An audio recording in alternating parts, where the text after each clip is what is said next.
If you want to understand where a country is headed, you don't always need to look back decades. Sometimes a single 24-hour snapshot tells you everything. Today, that's exactly what we're going to do. We're building a picture, a mosaic of India, by looking at everything that happened on one single day, February 9th, 2026. So that brings up a really big question, right? What does progress on a national scale actually look like in one day? Well, it's never just one big thing. It's a whole collection of different stories, all happening at once, each one adding a unique color to the bigger picture. And this really says it all. On the one hand, you've got the pure, raw emotion of a huge victory on the cricket field, and on the other, the quiet, focused precision of a brand new piece of technology. Two totally different worlds, two different kinds of progress, both unfolding on the exact same day. So let's dive into that first story. Let's start with that high-octane energy from the world of sports, where Indian athletes were really making some noise on the world stage. Okay, this was a huge deal. In the Under-19 Cricket World Cup final, India didn't just squeak by England, they absolutely dominated. This win was their 6th title, which is incredible in itself, but more than that, it was a massive statement about the future of Indian cricket. Now look at this number, 411. That was India's final score. And to put that in perspective, it's not just a big score, it is the highest team total ever in the history of the Under-19 World Cup final. I mean, talk about setting a record and putting the pressure on. And the wins didn't stop on the cricket pitch. Over at the Asian Shooting Championship, the vibe shifted from explosive power to intense, laser-like focus. Samrat Rana and Suruchi Singh showed incredible calm and precision, earning India a silver medal in the 10-meter air pistol mixed team event. Just fantastic. All right, so from the roar of the stadium, we're going to switch gears completely. We're moving from triumphs of the human body to leaps of the human mind. This part is all about the innovation that's building the India of tomorrow. And here it is. Meet the Elixis W. This is a made-in-India humanoid robot built by a company called Adverb. It made its grand debut at a logistics expo, and it's a perfect example of homegrown innovation. This robot is designed to completely change how warehouses and logistics centers operate, picking things up, moving them around, all with incredible accuracy.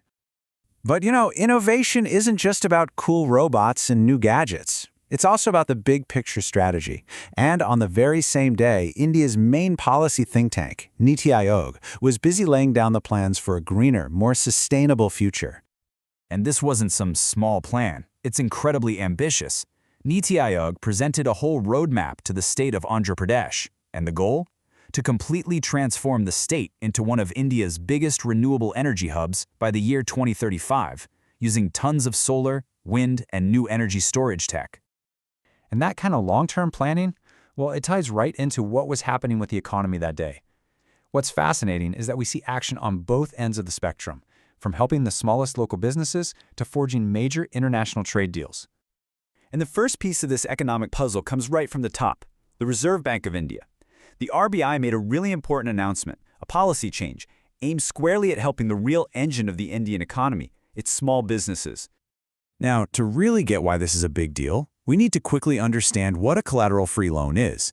Basically, it's a loan where a small business owner doesn't have to put up their house or their land as a guarantee. It removes a huge barrier and makes it so much easier for entrepreneurs to get the cash they need to get started or expand. So here's the headline change the RBI made. They doubled the limit for these loans. It had been stuck at 10 lakh rupees since way back in 2010. They bumped it all the way up to 20 lakh rupees. That's a massive boost that gives these small enterprises some much-needed breathing room. So while the RBI was looking inward, helping businesses at home, India was also looking outward. On the very same day, officials from India and the Gulf Cooperation Council, or GCC, signed off on starting negotiations for a big free trade agreement. This is a major step toward boosting trade and securing energy needs for the future.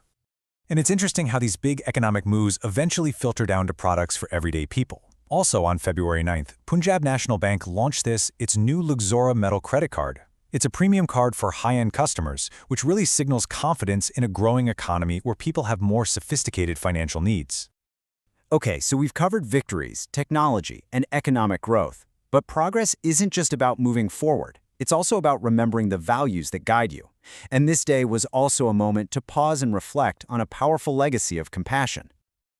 You see, February 9th is the death anniversary of Baba Amte, who was just a remarkable social worker.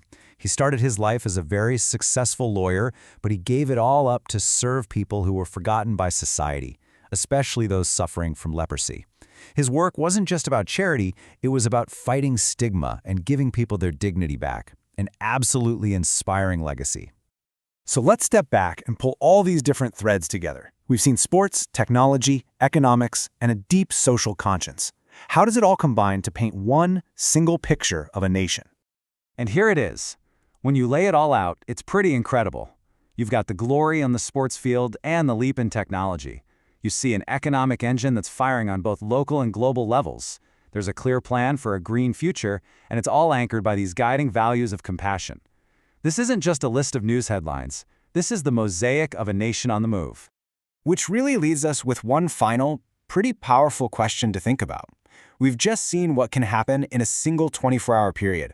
So if this much can happen in just one day, imagine what the story of the next decade is going to look like.